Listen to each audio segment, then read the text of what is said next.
amazingly see, Sorry. amazing, amazingly we see all the videos coming out about UFOs and our unidentified flying objects or whatever. We're seeing that. Aerial phenomenon, they call it now. Mm-hmm. That's what we're seeing. It's that's like my wheelhouse. That's like one of the things I talk about. We talk there's so much stuff in the Bible that the Lord is telling us that says they come from the farthest reaches of the heavens and all this stuff. And of course, the enemy wants to try and figure out a way that they can take that and fulfill that prophecy somehow. And it's very interesting. Like people said, oh, well, when you read Isaiah 13, it said it could be angels. And I was like, angels don't rape, murder, kill, rip babies out of pregnant women and smash them on the ground and all this stuff that it says it does in Isaiah 13. So, Mm. uh, what's the word for a disclaimer? Trigger warning. A Yeah, little trigger late. warning. But anyway, so tell me what is the externalization of the hierarchy and what even does that have to do with any of this? She wrote this book called Externalization, the Hierarchy, and the hierarchy. I'm going to do this basically from memory, but the hierarchy are spiritual entities, which she calls and identifies as watchers.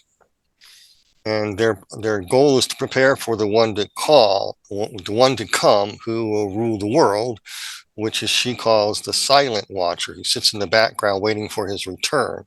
So through the silent watcher, he's conveying thoughts and vibrations, the good vibrations, to influence human agents to contact the hierarchy on how to bring them back.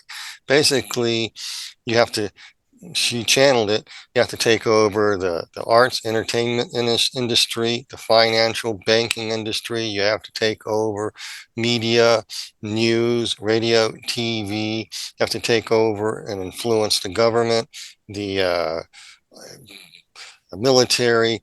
You have to restructure and reorient what family means. And basically, it's all the cultural mountains of influence. So when she wrote this book, none of that was starting to happen, but she lamented that they didn't have any money to carry this out. And because she was channeling that this was going to come about. And they captured the banking industry, they captured the financial institutions and commerce, and now they have the money.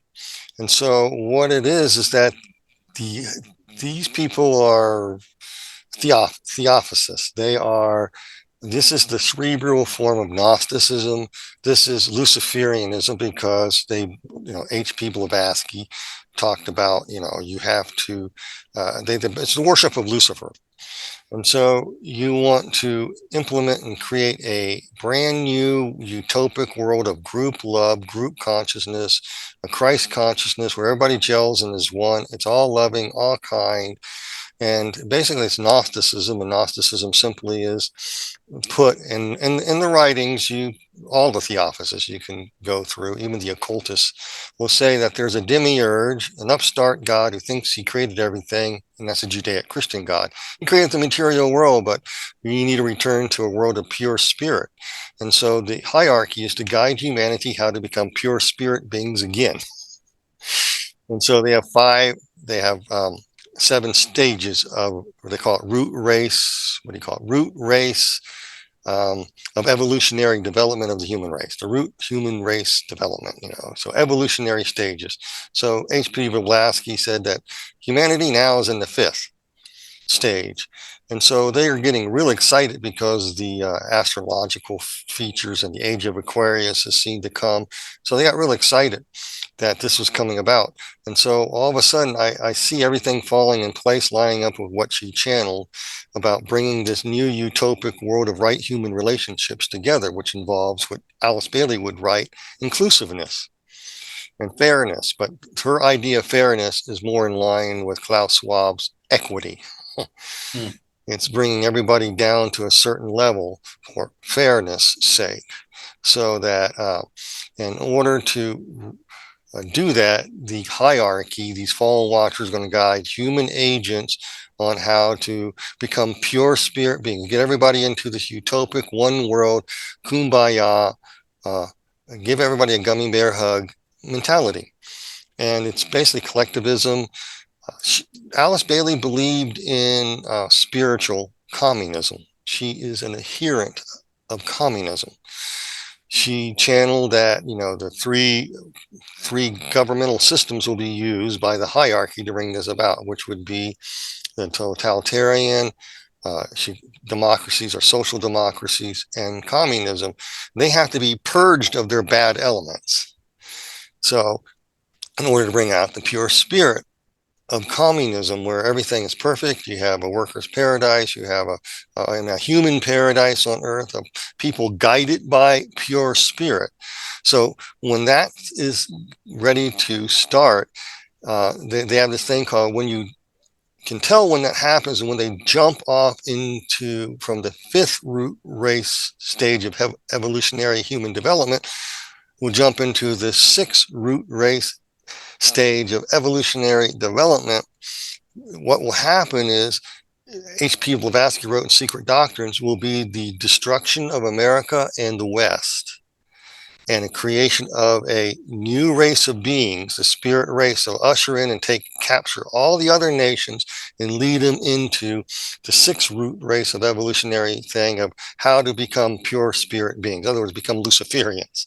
And create this perfect, all-loving, all-kind world where you have to destroy and burn down the system, get rid of and kill in the name of mercy and love and tolerance and unity.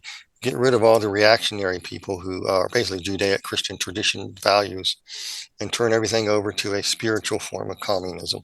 It's all collectivism. We see it in Klaus Schwab, "You own nothing and you'll be happy" video that he conveniently took off. It's the same philosophy. They control what you eat, what you drink, what you drive, what you can do, what you can't do. It's total top-down, bottom control, because you're doing it for the good of the group, the good of humanity. And that's the idea. And so the hierarchy was guiding human agents to do that. And they would actually come into human agents by what she called overshadowing certain types of people who will bring this concept up. And she wrote about one that was to come, that was there'll be a woman from India. Well, she exists now. I actually watched some of her videos and was shocked. And Russell Brand usually has her come on quite often, and she's from India, and she would be a feminist, but she's all about group love, group consciousness, and collectivism, the same thing. So these people will be overshadowed. Overshadow means you're possessed, but you retain your mental faculties. You can have emotions, feelings, you can talk. You're not a babbling lunatic, okay? You are very rational. They take charge of your mental faculties. And they either do this willingly or unwillingly. I found out they most likely do it willingly through initiation, and they become that. And they become these agents, and they inhabit all the top echelons. Their goal is to guide humanity into this collectivist spiritual communism that Alice Bailey and Theosophy wants. Theosophy also had adherents, and the adherents and followers in the government of the United States and Britain and elsewhere after World War II, during World War II, 1930s. This goes way back. I mean, they were the ones that founded the UN, and many of the members of the UN and who started the UN Charter were Theosophists. Cordell Hall was one of them, and a few others were Theosophists. They were followers of the occult, and their idea was through a state that is very, deep in thought. Would get together and bring this about to try to get everybody into the sixth root stage by destroying the material West and bringing in the spiritual East philosophies. You infiltrate everything, churches to a one world religion. You do all this stuff. And the idea was inclusivity. And there are certain tactics that will evolve in inclusivity, diversity, and equity. those were the three buzzwords they use now. Back in the day, they used buzzwords like Alice Bailey did, like a world citizen instead of global citizen. And inclusiveness is still used in both. And fairness is now equity. Inclusiveness, equity, and diversity would be group love. Basically, that's it. And so the principles are the same, the words change and over time. And what they were seeking to do and implement would be what has now come out is called a totalitarian democracy. To jump sounds into oxymoronic to me. Yeah, it is oxymoronic, but it's the idea is simply it's where voters still vote for who they want to, but after the representatives or leaders are voted in, they have no representation at all in their form of government. So when you hear people like Obama, Biden, Harris, news media personnel, so we got to stop a certain individual who goes by the name number 45. We have to stop him because he's a threat to our democracy. Well, whose democracy? I wish a news personality would interview these people. Whose democracy are you talking about? And you'll find out it's a totalitarian democracy. It's a one-party system. You vote them in and they do whatever they want, and you have no rights. We have that in California, giving what? Non-citizens free health care, free places to live, a chicken in every pot. And who's going to pay for it? The U.S. citizens, because in totalitarian democracies, they got to housebreak their citizens, get them out of the material world, and bring them into this collective utopia. So they got to housebreak them or break them. So they use psyops, they discourage you, they make it look hopeless in order to create this. Joseph Stalin and Hitler and all that, even back in Nimrod's day, Nimrod used the same tactics. It's old as the hills. It's nothing new. It's a totalitarian form of democracy that's run by basically the elite corporate class and the elite eggheads, and they kind of get together with political agents to carry out this idea, because this is where theosophy hangs out with this type of knowledge. And they're going to be meeting in Davos in a week or two, I think. And so most of them, the vast majority of them, are involved in some type of theosophy or the New Age movement, which is part of theosophy in our subchapter. It's all goes back to the Gnosticism, and they want to bring in this inclusive, perfect world. And like I said on the video, I went up and I went to the store and I bought a box of cereal, and I bought it before, and and I can't name the brand, but it does have a big K on it, and and so this particular brand was cheap, so I bought it, and I looked and I brought it home thinking that this will be had this before, and it's been years since I had it, so I thought, well, it's all right. So and my wife was reading the ingredients, and in fine print it talked about organic protein being in it. Like, oh my gosh, that's a video I did on the same subject. That means bugs. So the organic protein in the cereal was bugs. And so the idea is to feed people is through a corporate engineering fashion. This is, Klaus Schwab is an engineer. So engineers think weird. So if you put this together, you can fix the world. And so let's get rid of all the farms. Let's cut CO2. Let's get rid of farms and have these box store hydroponic plants to grow our food, but there won't be enough. So what else can we do to feed the serfs? We feed them bugs. And so this is what the totalitarian democracy do. They will force you to comply at all costs. In other words, it just lines up with the Antichrist, because they are preparing for the silent watcher, the Antichrist. And then in that system, you can't buy, sell, or eat unless you worship him. So this is all preparatory stages. Theosophy is preparatory stages, written out, channeled out how to arrive there, which world leaders are following. Certain ones, not all. Some of them are just hoodwinked. They think they're doing a good thing, and they have good motives, but they have no idea the depths of what is happening. That's how initiation works. They don't tell you that you're going to have to get rid of all the reactionary people. And theosophy is very anti-Semitic. And Alice Bailey was an anti-Semite. And so with this philosophy, suddenly there's going to be an explosion in the transition of the fifth, getting the people out of the fifth root race to the sixth root race with the destruction of the West. You have to get them in the same anti-Semitic spirit. That will be seen worldwide. And guess what? Are we not seeing that? Mm-hmm. So all this stuff indicates to me that these people really are out to bear. They feel victory, and they're going to push at all costs to get what they want. They want this sixth root race stage and begin the steps in the 7 stages involved in the sixth root race stage to prepare human beings to be pure spirit beings that reject materialism, reject the Western ideas and traditions of Judeo-Christian, because that's evil to them. They want, they only want they'll bash everybody with the rights for the perverse and profane.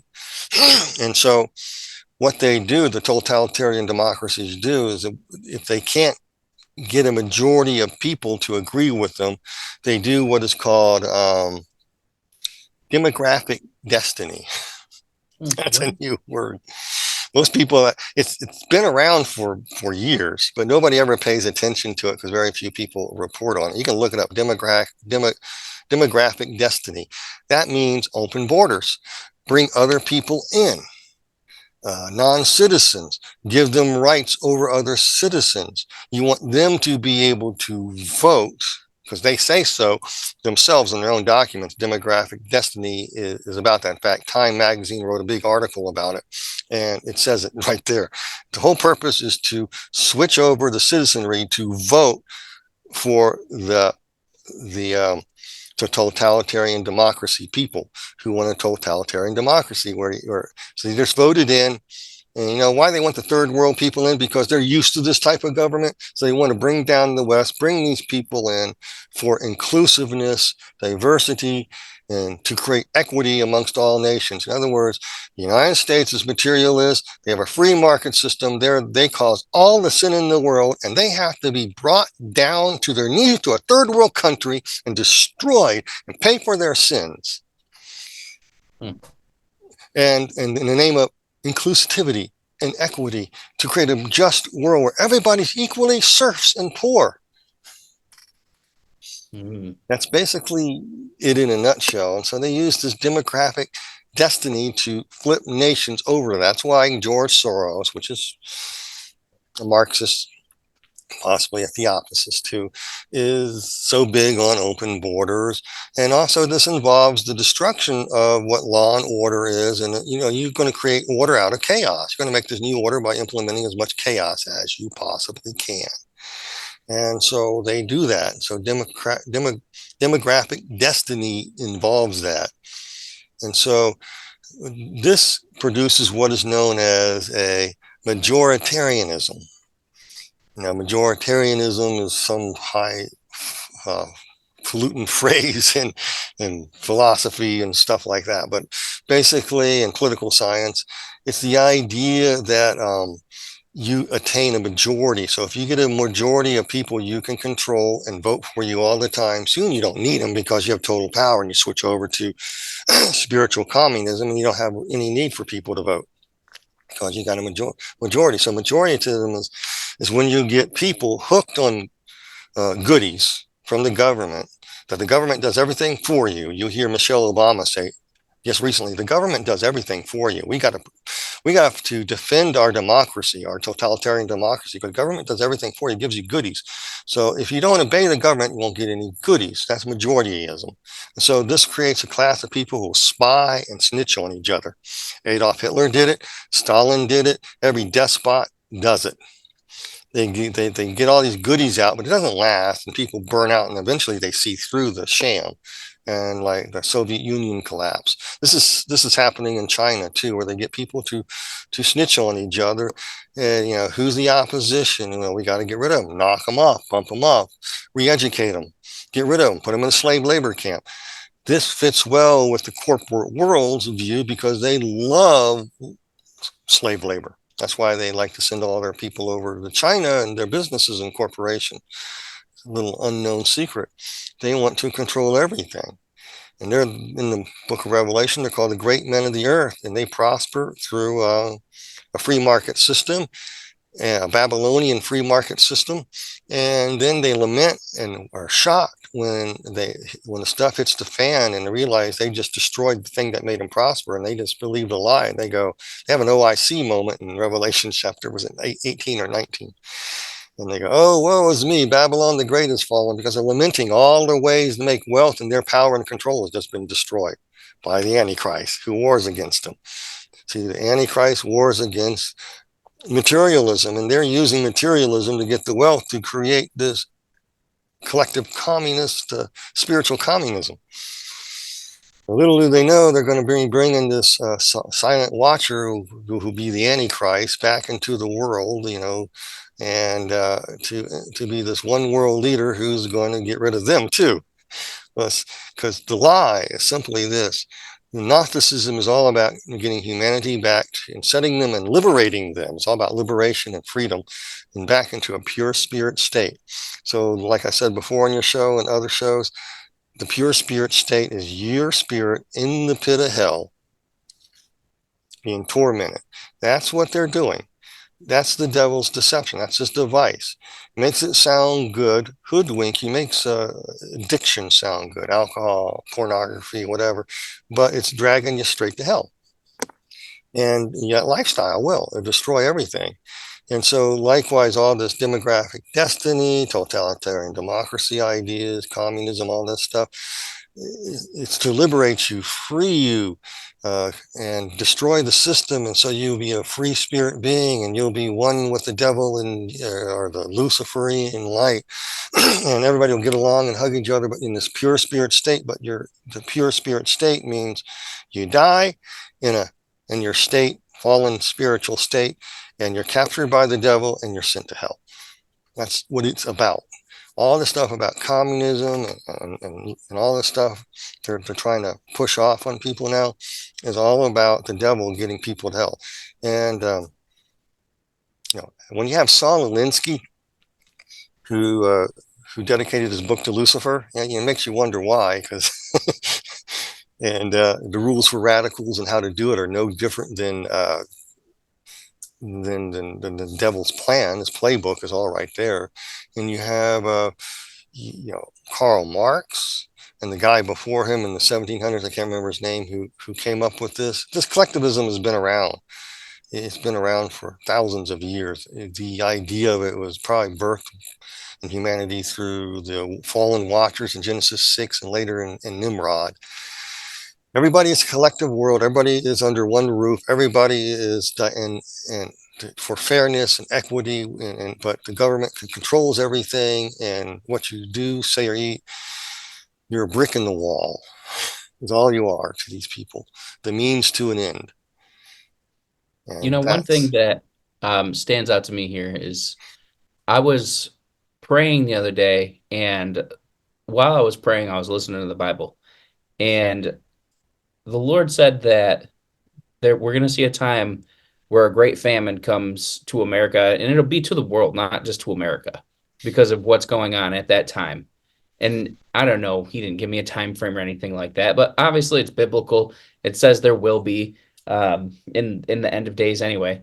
But he said when they did that the government was going to do what Pharaoh did and try to buy everybody's land and tell them, I'll sell me all your land. You can live off the fat of the land, but you give me 1/5 of everything that you get, but I own everything that you have anyway. 1/5, that's twice as much as what God even asked for as a tithe. Mm-hmm. Imagine that.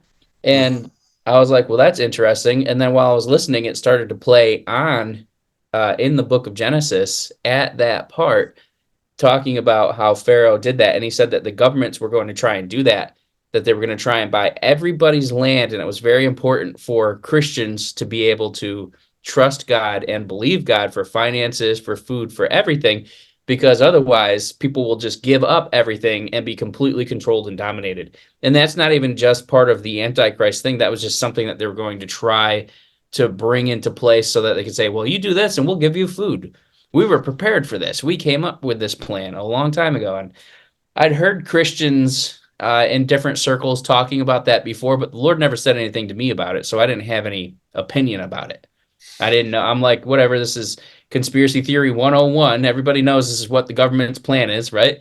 It's very obvious to see, but it's not a conspiracy anymore. It's a conspiracy when there's people sitting behind their computer pointing the stuff out and everyone's like, conspiracy theory, conspiracy theory.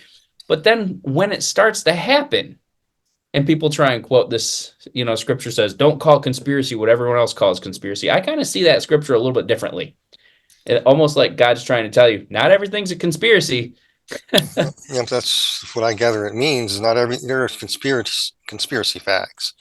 What I just shared with you is all verifiable by their own websites, what they say and what they're doing. Bill Gates is buying a lot of farmland. Now we have, what is it now? I took a picture and I showed it on one of my videos as a box of broccoli in the grocery store. And so I went to the grocery store and saw this, and there's Chinese writing all over it. But the stuff is grown in America. And I go, what in the world is this? I looked it up. Foreign companies now can come into the United States, buy up farmland and grow things on it and sell it in the United States and to their country too. So China is a big dealer of that. So China's buying up farmland too. So I think the governor of North Dakota, she was lamenting this back in July. I think it's in Arkansas or Oklahoma, maybe one or both of them probably are trying to get foreign entities no longer being able to do this, as well as rich corporations. The whole idea is to control the food so you can control the population. And every communist takeover of the world or totalitarian takeover involves a famine. That is a historical fact. So you have an idea that's being set forth that the globalist elitist want, which is found in the UN. And they came up with a program of action in Cairo, Egypt, 1994, I think it was. It's a program of action for basically how population development or control. And it starts out really nice, all these sweet words, and how we need to help, prevent overpopulation by, all these things will reduce the third world countries by giving the kids and the women over there all kinds of rights and food and stuff. So they don't have as many kids to take care of a farm. All you need is two. And then we'll have to reduce the carbon footprint and solve the problem of environmental changes. And we'll have to, these and weather issues that are developing, weather change that is so threatening everybody's life. We will have to address these issues. So how do you solve poverty? How do you solve this? So they decided to implement. This is part of UN policy. In fact, it is a source cited at the end of Agenda 2030. Actually, it's there. It's the UN policy adopted at the Cairo summit. So on page 23, it says define sustainability as poverty, environmental, and population eradication. That's what it involves. When you hear sustainability, it means you're going to solve poverty and environmental problems by eradicating population. It says it, and then it tells you how they're going to do it with all these words, basically through corporations. They're going to be buying land. They want to justly and humanely, with dignity, decrease the world's population. What better way is to create a famine and control the world? It's just natural phenomenon. Let's just bump off a lot of people that way. How about let's decrease the population? How by promoting a lifestyle, androgynous lifestyle, and so they chemically castrate themselves or whatever. It's little kids, get them there because it's human rights. It's for their liberty and freedom. They have a right to know what they're doing, and so they self-castrate or take so many hormones they'll never be able to reproduce. So they humanely reduce the population that way. That's why you're seeing this stuff. And it's part of UN policy. part of this Theosophical Society idea, Luciferianism. That's crazy. And we can call it a demonic agenda in church, but people don't understand exactly how truly demonic it is. It's like it's the playbook, it's the handbook. And I watch all of your stuff. By the way, make sure you go to YouTube, The Christian Marauder on YouTube, and like and subscribe to Brian's channel because he talks about this stuff in depth. And I watch everything, and it takes me a while because I got kids, because I got to listen to like 10, 15-minute increments without being interrupted. And my wife doesn't like the same things that I like, so I got to listen to it on my own. But she's like, why are you listening to this? I'm like, because it's amazing. Are you kidding me? Do you know how much research he's putting into this? He talks about this stuff in depth, right? So one of the things that I've noticed before I found your channel, before I saw you, and we can thank Randy K for having you on his show, because otherwise we wouldn't have met, because I saw you on the Randy K show and I was like, I gotta get to know this guy. I started creeping all your stuff a while ago. And I was getting warnings in my spirit about 2024 leading up into 2025, and for some reason 2030 in my spirit, just getting checks in my spirit about that like things are not going to get better, but they're going to get worse. But when I started to see your stuff and I heard you going over, it must have been maybe 8 months ago or so, around there. I'm not sure. It was a while ago. But you started talking about this, and I heard you mention 2025, and I was like, whoa, wait a second. And right before I had heard you say that, I was praying, and I felt the Lord say to me in my spirit that 2025 was when they were going to try to culminate something. That it was, he said, the revelation of the Therian beasts, which is what God calls those hybrid creatures in Revelation, is going to be much sooner than I thought, because I thought 20, 30 years or so, they'll say, oh, we found aliens. And, these are our spirit brothers or space brothers or something like that. And they're coming to bring us back, because in Genesis it says that God put Adam in the garden to be a servant, and the word they use is actually a bond servant, so a type of slave. That they were going to try and take and twist that scripture and say that we were created to be slaves, and now they're just going to put us back into that position as being slaves, quote unquote slaves, but we're going to sell ourselves into that. Then I heard you say 2025, and from Alice Bailey's writings, and it really resonated in my spirit because the Lord had said it's coming sooner than you think. And I was like, how much sooner? And then he put you a live broadcast you were doing, and talked about that, like within that time frame. So what is important about 2025? Okay, if I can find that quote. Let me see if I can find it real quick. Yeah, no problem. Okay, an externalization of the hierarchy, page 281, and I quote, says, thus a great new movement is proceeding. I'm quoting Alice Bailey here, her book here. Tremendously increased interplay and interaction is taking place. This will go on until AD 2025. During the years intervening between now and then, very great changes will be seen taking place. In 2025, the date in all probability will be set for the first stage of the externalization of the hierarchy. And so that is what I was talking about, is that we began this saying that this is like 2025 is so important. There are several reasons. One, in the Essenes Jewish calendar year, which is more accurate, that's the year of Jubilee. And Dr. Ken Johnson can do more justice explaining all that. Hopefully I can have him back on my show sometime, and we can talk more about it. But basically, this is where the externalization of the hierarchy, like I said, they come in through this mass possession. I think it's mass possession by the year 2025 is what I think the one the show that you were referring to that I did about 8 months ago. And it's on my channel, mass possession by the year 2025, where I go into this more detail.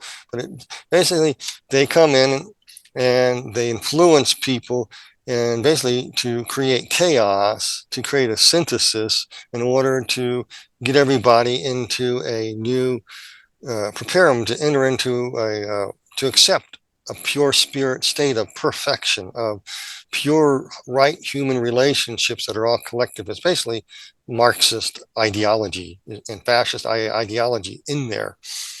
And you have collectivist mindset that you have to be this collectivist of group love, group consciousness, Christ consciousness, and kumbaya. You reach this state, and the hierarchy is here to help you, but you got to get rid of the reactionary people, the Christians, the Jewish people, anybody who opposes libertarians, free-minded people. They could be atheists, whatever. They like liberty and freedom. They want to get rid of you because you are a diametrically threat. You are a materialist. You have to go. You don't see the ends justify the means. That we got to reach this pure spiritual state. And the hierarchy is going to manifest itself by the year 2025. She says, in all probability, they will do so. And before that will be a scene of great change. And on the pages above it, she's talking about this comes about by group love. I'm talking about love. Everything's about love, love, love, love, love, love, love. And this will infiltrate churches. This will infiltrate policy. And well, you're not loving because these people are victims, and these androgynous people have a right to your children because you believe in an antiquated family system. You know, you need to pay back because of equity and because you had it so good. No, no, no. The family must go. It has to destroy the family. And so you have to implement all these policies to liberate children, liberate people so they can be what they want to be. So this is what the hierarchy does. It implants those ideas in people. They carry it out. And that's the chaos is the result. And the idea is the order out of chaos thing. And they want to create the chaos to bring their new order into existence. And basically, like I said, a pure spirit state dragging everybody to hell at eventual state and time. And so that's what the hierarchy is doing. So by the year 2025, for some reason, that is a hallmark. And I found several times where Alice Bailey talked about the 1966. 1966 will be a scene of year when youth are going to move to throw off the shackles of the material world. That's happened at least in the United States and Western Europe, oddly enough, coinciding with the root race theory of H.P. Blavatsky. And this will be seen in the church, rebellion in the church by youth to moving them into signs and wonders and miracles. Not real godly signs, wonders, and miracles, but the occult version of signs, wonders, and miracles, and justifying the occult versions of signs, wonders, and miracles, the New Age signs, wonders, and miracles brought into the church, justified in several ways, and one which was these methods are secrets from heaven that were stolen by the devil, so you can now obligated as Christians to go take them back. Oh. And so you hear this even in churches today. She said this will, and then there a new teaching would come about in the church in 1975, which coalesces with the Seven Mountain Mandate. That actually happened in August of 1975 here in Colorado Springs. And it became a movement. And Earl Polk was a big movement in that. This is nothing new, because this has been before. It was British Israelism. People don't know what that is, but it's just where people think that the British Anglo-Saxon people are the lost 10 tribes of Israel, which is not true. And this led to the Christian identity movement in the United States, which was based upon racism. It's part of the KKK bunch, okay? And so this captured a lot of Pentecostal circles with signs, wonders, and miracles to implement this policy. Now, I mentioned names, and some people think these people are the greatest thing since a napkin, but if I mention their names, I get all kinds of hate mail. But one of the biggest ones was a devout racist. His mentor was Roy Davis. Roy Davis was head of the KKK, the entire KK in 1915. He was the Grand Wizard in the Louisiana chapter and in Missouri chapter, where this guy came on the scene. He was mentored by him. He taught the Christian identity movement teaches the serpent seed doctrine. very racist, very racist. People don't know that. And this guy is buried under a pyramid with a an eagle on top, which very occultic symbols. And this guy brought a lot of this stuff into the church, and his name is William Branham. And I just don't know if people will, I want them to check it out for themselves. This guy wasn't a nice guy. This guy was involved in the occult. He always said that he had friends. His best friends were Masons in a lot of his messages. His sister or something was with the Daughters of the Eastern Star. So he went attended those meetings too. So he attended Masonic meetings. He gave his famous end of the time prophecy in a Masonic temple. Oh, Used as a church. What people don't know about the 1960s or in the 50s, a lot of ministers were members of the Masons. I remember a pastor when I was younger had this strange ring on, and I asked my dad about he's a Mason. I always remember that. It's like this was big back then. So 1966, she said, all this stuff is going to come about. 1975, this identity movement will come and swing. It's going to die out and it'll come back by the year 2000, at the turning of the century. That's what she said. And so the revolution in the church for signs, wonders, and miracles through a youth movement compounded with this identity movement will be big by the year and commonplace and accepted in the church by right around the year 2000. And it has been. And so then she talked about the year 2025. And I'm only giving you a few of her years. And how I found this, I just start typing in words. After I found 1966 by accident, I start typing in dates. So I decided to type in, 2025, because that was the year of Jubilee in the Essenes calendar year. And I was actually blown away when I found it, not only in externalization of hierarchy, but elsewhere too.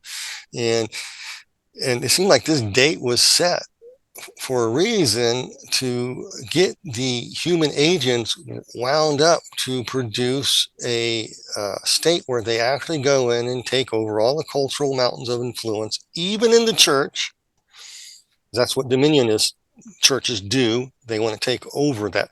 And most of the people are in dominionist churches. They think they're doing a good thing. They do not know that it's not. They're sold a bill of goods. I don't condemn these folks. I'm not trying to browbeat them, because I understand you can be deceived and people can be deceived. And you're thinking you're doing a good thing because it sounds good. You take over and influence the cultural mountains and you can influence society. Well, that's true. But the best way to do that is through a big revival that gets. Just imagine if 1/3 to 2/3 of the United States became Christian. Who is going to be in the halls of government? Christians. And you're going to influence that way. That's how God rolls. That's how he works. It's through people. He doesn't work through an elect few that's going to take over everything, then hand it over so that Jesus can come back, because Jesus can't come back unless they take over everything. That's basic tenets of dominionism. And so that has crept into the church, and the cultic works are in the church from 1966 all the way up to right up to the year 2025. And so these things will be seen, that's what she said, to prepare for the externalization of hierarchy to appear on earth, which government agencies around the world are releasing that UFOs or unidentified flying objects or whatever are true. And it's interesting, they always like to go into the ocean, or under mountains, or down volcano shafts. They always go down under, then come back up. Just interesting. Yeah, and what's interesting about that is we see, and this is in my book that the editor's just about done. I went through all of her stuff, but one of the things that I noticed, first of all, when these creatures come up, they come up out of the earth, they come up out of the sea, etc. And in the book of Amos, I want to say it's like Amos 9 or Amos 3. I'm not sure, but I mean, Amos isn't a huge book. It wouldn't take very much to just go look. But he talks about how if you try to climb into the highest reaches of the heavens, the Hashemayim, he'll bring you down. Says if you try to hide in Sheol, you won't be safe there. And he says if you try and hide at the bottom of the ocean, and it's talking about the very depth of the ocean, it says he'll send Leviathan, the serpent, to strike you at Mm-hmm. the depths of the ocean. People are like, oh, Leviathan's just a mythological. The Leviathan is not a mythological creature. No. Leviathan is real. I believe Leviathan was in the garden, and I believe Leviathan is the serpent that's coming back when it talks about Revelation 12. It says the original, it says Ophis Archaeos, right, which means the original or prime, the very first serpent. It says the Draconta, the dragon. So we have the serpent, the dragon, which the word for dragon was the word that was used to describe dinosaurs until Darwin came up with his theory of evolution. Mm-hmm. And Satan, who is known as Diablos, the accuser, Yeah. the whatever. And I find that very interesting because all three of them, it says, are bound up and thrown into hell. But then it says later that only Satan is released after 1,000 years. Mm-hmm. So, and in Revelation 12:17, it says that the Draconta is angry, all right, after Jesus casts him out of heaven. They don't have a place in heaven anymore. He's on earth. His days are short. And he goes to wage war with the seed of the woman. In Greek, it says he goes to metaspermata. And the word meta can be translated as with, but it also means to transform, change, or alter. And Mm-hmm. spermata, the seed, to alter or change the seed of the woman. And Mm-hmm. look at what we're coming into. And have you read anything about that? Is that anything that they have that you've come across where there's any kind of like manipulation of our genetic material or anything? I'm not trying to get a strike on YouTube, you know what I'm saying? But Yeah, but yeah, in fact, there is. It's actually seen in the Bible. Jesus' own words is, "As it was in the days of Noah and in the days of Lot, so shall it be when the Son of Man appears or comes in one of his days," plural. I mean, there is two separate events coming. So you'll see in the days of Noah, the sons of God, the Watchers, the ones, the externalization of the hierarchy, as Alice Bailey said, appeared on Earth, and they genetically modified humanity. So you have to go to use the book of Jasher and Enoch and Jubilees as reference sources. And they're not canon to scriptures by a long shot, but they are quoted in the Bible. Enoch is quoted extensively in the Bible, and so is Jasher. Jasher is quoted in the book of Joshua about, he said, as it is written in the book of Jasher, the sun stood still when Joshua did battle. And so, since you don't believe that the Jashers has any importance, we should rip out that chapter out of Joshua about the sun standing still. No, it is reference to it. It just fills in some gaps. And so in Jasher's description of the Genesis 6 conspiracy, as Gary Wayne would say, it involved them mixing one species with another. That implied genetic modification. mm-hmm. And it sounds like these fallen watchers, 200 of them at least, cracked the genetic code in such a way that they mixed one species with another. And then the book of Enoch tells about they mixed their seed with animals, and they made all kinds of weird looking things. And they mixed their seed with women and made these Nephilim giants. These in turn did things to humanity, and they made giants, whatever. And so you come across and you see that there is a genetic modification. So in the days of Noah, when the Watchers are coming back by the year 2025, before that, preceding that, like she said, you'll see a bunch of stuff of chaos, and plus, and I will add in, you probably will see the genetic modification, which we have. At least in 2016, they are successful mixing jellyfish DNA with rabbits in order to produce glow-in-the-dark bunnies for sale in pet stores Why would people want that? in the UK. They need You to make can't some turn money, I on. guess, on this. Now this has stepped up to such a degree. They have tomorrows now. We're seeing this technology reemerge, mixing of species one with another. And so you'll see that step up by the year 2025 and afterwards. And so we're heading right toward that, as it was in the days of Noah. And what's happening? People are running to and fro, and they're giving in marriage. They're not paying any attention to it. Mm-hmm. Just like the No. people back then probably didn't pay attention to it. Then, as the days of Lot, you have a lot of moral perversion and sexual perversion that went on in the days of Lot, Sodom and Gomorrah and the judgment that came. Yeah. You'll see that because that activity alters humanity as well through natural means by self-castration, hormone therapy, so forth, etc. And you see that in the ancient pagan religions, in the Astarte or Azareth or the Ishtar, Aphrodite complexes, temples.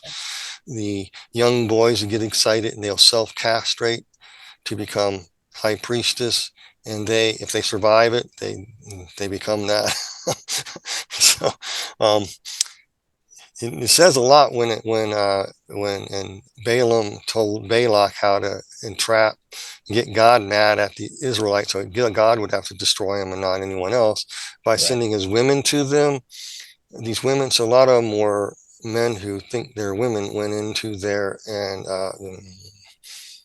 people don't know that about the text or the history behind this religion and what it did. So when it says all these women came in, there's more than just women. It was both sides thinking one's the other and the other's the other. Gender fluidity came into the camp, and so we'll see that at the last days. And it's all about altering your image as a human being in God's image. It's all about. And that's what the devil tried to do in Genesis 6. This is what we're seeing now. But we're not paying any attention. They're giving in marriage and they're busy shopping and stuff, or looking at your bill going, how am I going to make ends meet? This Bidenomics, man, we're working really well.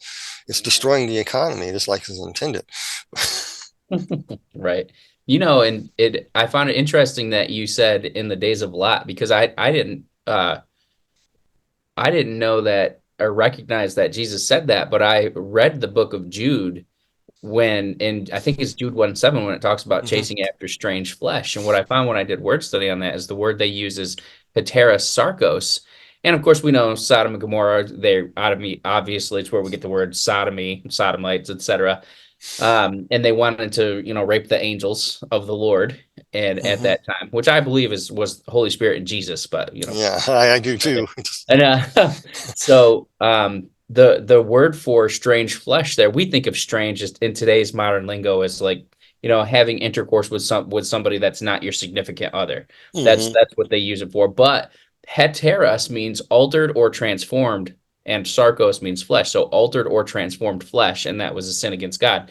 And if we read in Genesis 14, it talks about how Sodom and Gomorrah was ruled by the Rephaim, which were the hybrid beings. They were the tribes, the Hazuzim, the red-haired giants. What were they called? The Horites, the red-haired giants that came over here in the diaspora when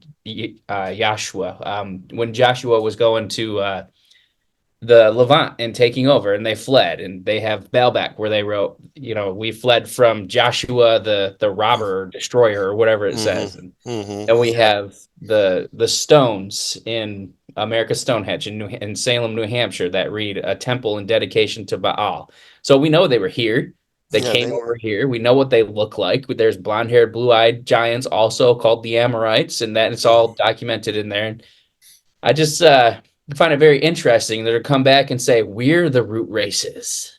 We're the ones that you came from. But really, the Bible tells us they were changing themselves. And all the way back, they were changing and altering themselves. And people wonder why we don't want to get the stick, Yeah, that's right. You don't want to get that. Okay, well, I could talk about this topic all day, but it's already 3:05, unbelievably. But so in my time, I don't know about your time, but I'm an hour. It's 2:05 here, but it's kind of early for you. All right. Well, is there anything that you would like to add? Also, for people to buy your books and support your ministry and all that stuff, we're going to have to upload this video onto our YouTube channel because I accidentally streamed it to our Fireside Grace family channel. And that's why I'm glad I hit record when I did, or we would have lost this whole interview. Okay, if we have to remake any of it, let me know. We can do it afterwards and cut it in if you need to. Okay. Mm-hmm. Well, yeah, you can go to my YouTube channel. It's at the Christian Marauder. And so you can see my videos there. I do some live streams. I also re-edit the live streams, and the last two videos I did on these Bible number stuff is edited versions are on. I took over Josh Peck's Daily Renegade, the old Daily Renegade. He's using it as a archive because there's a lot of good material on there. So I'm just managing it right now. I don't know what I'm going to do with it. But I put my edited versions of those things on there. One of them ran last night. The other one will run next week, of the last two messages that I gave on Bible numbers. They're edited, so they're a lot shorter, a lot cleaner. And so this last one's getting a lot of good hits on it, a lot of good reviews. But anyway, Awesome. so that's pretty much if you look at my videos, you can go, it's called, right now, that one is called The Renegade Hour. It used to be the old Daily Renegade. So if you have the old Daily Renegade link, it'll take you there, or just look up The Renegade Hour. And I'll probably change that name lately because there's another Renegade Hour there. But it's the old Josh Webb site. And then Josh Peck already started his own Daily Renegade now, revised it with something that can get by and get through the censors. I won't say anymore. Something he did because he can afford it. But anyway, so I do those two. I do my own channel and then moderate that other channel until we decide what to do with it. Excellent. Well, I And just so subscribed, so yeah, just subscribe to both. And so you can contact me. My contact information is excuse me, it's bwmelvin number one at Gmail. That's gmail.com. And then Brian Melvin, BRYAN MELVIN number one at AOL.com. And if you'd like to support what I do, you can use both those through PayPal to do that. If you like to support what I do. And my book is A Land Unknown, Hell's Dominion. My second book on heaven is coming out, I think, what was it, March or May of 2024? I can't remember what the publisher wrote down on there. So it's right now it's pre-sale. So if you want to get a copy in advance, just put it on there and they'll send it to you when it comes out. And some publishers do. I never had a major publisher before, so this is what they do. So those how to support what I do and my channels. And if you'd like to contact me, use those emails, or support me, use those emails I gave. great. All right. Well, guys, thanks for being here. Thanks for watching. And I hope that this has been literally enlightening to you. I pray that your eyes are opened and that your body, spirit, soul are all flooded with light, overflowing light, that you're truly enlightened. And please, if you have questions, please ask them. Keep your rude comments to yourself, if you will be so kind. If you don't have anything nice to say, you know the rules. So anyway, I guess say whatever you want to. It's America, but pretty soon you won't be able to say what you want to, and then what? So get it out of your system now because the new government's coming. Anyway, let's not go there. All right. Well, thanks, guys. I love you guys. Be blessed, and we will see you again very soon.